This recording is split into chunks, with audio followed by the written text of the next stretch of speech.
படையப்பா படத்தின் ரீசெண்டாக வெளிவந்த உண்மைகள். வீடியோவை ஸ்கிப் பண்ணாம கடைசி வரைக்கும் பாருங்க.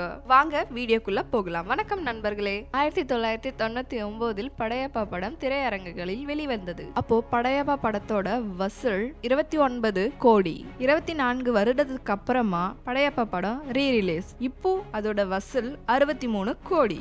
24 வருஷம் கழிச்சு இந்த படம் ரீரிலீஸ் பண்ணிருக்காங்கன்னா ரஜினி ட்ரஸ்டுக்கு பண உதவி தேவைப்படுது. அதன் காரணமா இப்போ ரீரிலீஸ் பண்ணிருக்காங்க. இதுல வர ₹1 இருந்தாலும் ரஜினி ட்ரஸ்டுக்கு போய் சேரணும்னு சொல்லியிருக்காரு. இந்த படத்தை ஒரே ஒரு டெலிவிஷனை தவிர வேற எந்த ஒரு OTT தளத்திற்கும் தரல. நடிகர் திலகம் சிவாஜியோட கடைசி படம் தான் படையப்பா. இந்த படத்துல வர காட்சிகள் சுருட்டு பிடிப்பதும் மாசான டயலாக்கும் ரஜினி சார் எழுதுனதாம். இந்த படத்துல 2 பிரேக் வைக்கிறதா இருந்தது.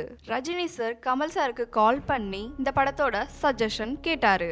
என்னன்னா இந்த படத்துல 2 பிரேக் வைக்கிறதா இருந்தாரு ரஜினி சார். அதுக்கு கமல் சார் சொன்னாங்க, 2 பிரேக் எல்லாம் வச்சா சரிப்பட்டு வராது. ஒரு பிரேக் வச்சாதான் இது தமிழ் சினிமா. தெலுங்குல என்ன வேணாலும் வரலாம், ஆனா தமிழ் சினிமா இப்படிதான் இருக்கும் அப்படின்னு சஜஷன் சொன்னாரு கமல் சார். அதுக்கப்புறம் படையப்பா படத்துக்கு ஒரு பிரேக்கா மாத்தப்பட்டது. இந்த படத்துல லாஸ்ட் சீனுக்கு நம்ம ரஜினி சார் தான் இந்த சாங் வைங்க அப்படின்னு சஜஸ்ட் பண்ணாரு. நீலாம்பரி சாகும்போது வாழ்க்கையில் 1000 தடைக்கல்லப்பா அந்த பாடல இந்த இடத்துல வச்சா கரெக்டா இருக்கும்னு சொல்லி ரஜினி சார் சஜஸ்ட் பண்ணாரு. ஒரு இன்டர்வியூல ஹரிணி இத சொல்லியிருக்காங்க.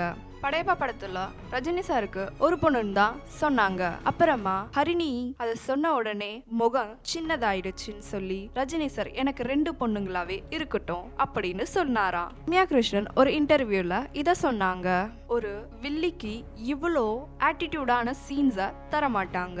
அப்படி தந்தாலோ எடிட்டிங்ல இத கட் பண்ணிடுவாங்க. ஆனா ரஜினி சார் எனக்கு இந்த இதுவை அப்படியே இருக்கட்டும், அவங்களோட ஆட்டிடியூடு தான் இதுல அழகு அப்படின்னு சொன்னாங்க. சௌந்தர்யா ரஜினிகாந்த் நியூஸ் இன்டர்வியூல சொல்லியிருக்காங்க, எல்லாரும் சாங்ஸை தான் ஒன்ஸ் மோர்னு கேட்பாங்க.